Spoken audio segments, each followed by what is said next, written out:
আসসালামু আলাইকুম দেশ ও প্রবাসী সবাইকে আমার পক্ষ থেকে সালাম।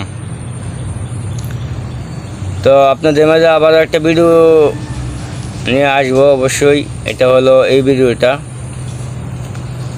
তো কিছু কথা বলবো, সেটা হলো জাস্ট কয়েকদিন আগে হচ্ছেন একটা ভিডিও দেখলাম বা একটা খবর শুনলাম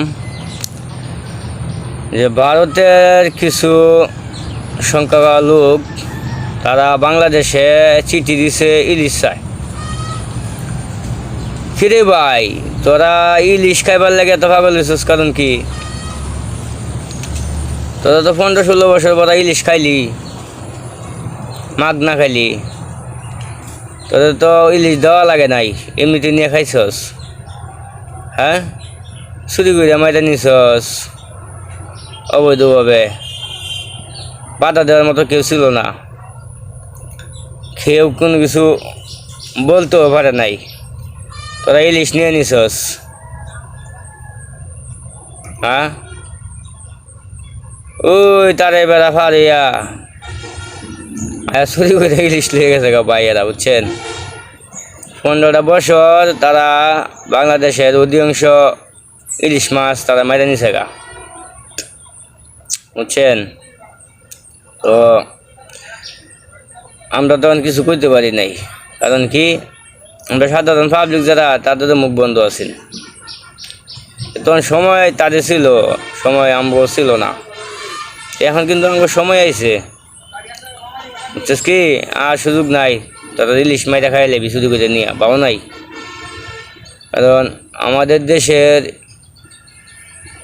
যে আইনশৃঙ্খলা বাহিনী আছে, আইনশৃঙ্খলা, তারা কিন্তু নিয়মিত টহল দেয়,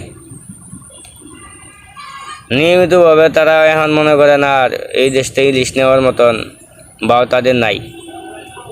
বাংলাদেশের আইনশৃঙ্খলা বাহিনী খুব সোচ্চার।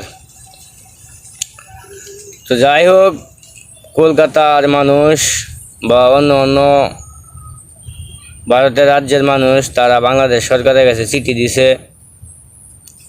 যেন বাংলাদেশ থেকে তাদের দুর্গাপূজার মাঝে ইলিশ দেয়। এর জন্য তারা মনে করেন এই আপনার চিঠি দিছে যেন বাংলাদেশ থেকে দেওয়া হয়। তো আমরা বাংলাদেশে যে বর্তমানে অন্তর্কালীন সরকারের উপদেষ্টারা আছে, তারা সরাসরি কিন্তু না করে দিছে, ডাইরেক্ট না করে দিছে, বাংলাদেশ থেকে এক পিস ইলিশও কিন্তু ভারতে যাইব না।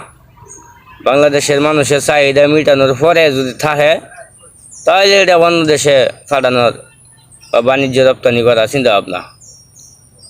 তো এখন কিন্তু আমরা বর্তমানে বাংলাদেশে ইলিশ 1 কেজি 1.5 কেজি ওজনের যে ইলিশগুলো আসছিল, এগুলো কিন্তু আগে 2200-2500 এরকম বিক্রি হতো। তো এখন কিন্তু এই 1-1.5 কেজি ইলিশ কিন্তু বাংলাদেশে, সারা বাংলাদেশে মনে করেন 1200, 1300, 1400 টাকার ভিতরে আছে। এটা বাংলাদেশের মানুষের খাওয়ার একটা জায়গায় আছে, নাগালের ভিতরে আছে। আগে কিন্তু এটা ছিল না। তো বাংলাদেশ অন্তর্কালীন সরকারের উপদেষ্টাদেরকে অবশ্যই ধন্যবাদ জানাবো, বাংলাদেশের আইনশৃঙ্খলা বাহিনীদেরকে ধন্যবাদ জানাবো, কারণ দেশের মানুষের চাহিদা পূরণ করতে পারতেছে। এটাই আমাদের বড় পাওনা। তো সবশেষে যেটা বলবো, যদি দেশের মানুষ খায়া থাকে তাহলে ওটা বাইরে পাঠানোর চেষ্টা করেন। তার মানে এই না যে আমরা না খাইয়া তাদেরকে খাওয়াবো, এটা কিন্তু ঠিক না। তো সবাই ভালো থাকবেন, সুস্থ থাকবেন। আল্লাহ হাফেজ। মনে কষ্ট ছিল তাই কষ্টের কথাগুলো বললাম। কেউ আমাদের দুশ্মন না, আমরা চাই সবার সাথে ভালো ব্যবহার করতে, ভালো আচরণ করার জন্য। যদি আমাদের সাথে কেউ খারাপ ব্যবহার করে, তো অবশ্যই সেটা পাল্টা জবাব আমরা দেব।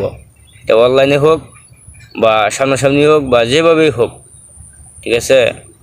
আমরা কোনো দেশকে উদ্দেশ্যমূলকভাবে কথা বলি না, হুমকিমূলকভাবে কথা বলি না। যদি আমাদেরকে বলে তাহলে আমরা এটা রিয়েক্ট দিয়ে থাকি বা দেব, কারণ মাথা নত করার মতন বাঙালি জাতি না। তো সবাই ভালো থাকবেন, সুস্থ থাকবেন। আল্লাহ হাফেজ।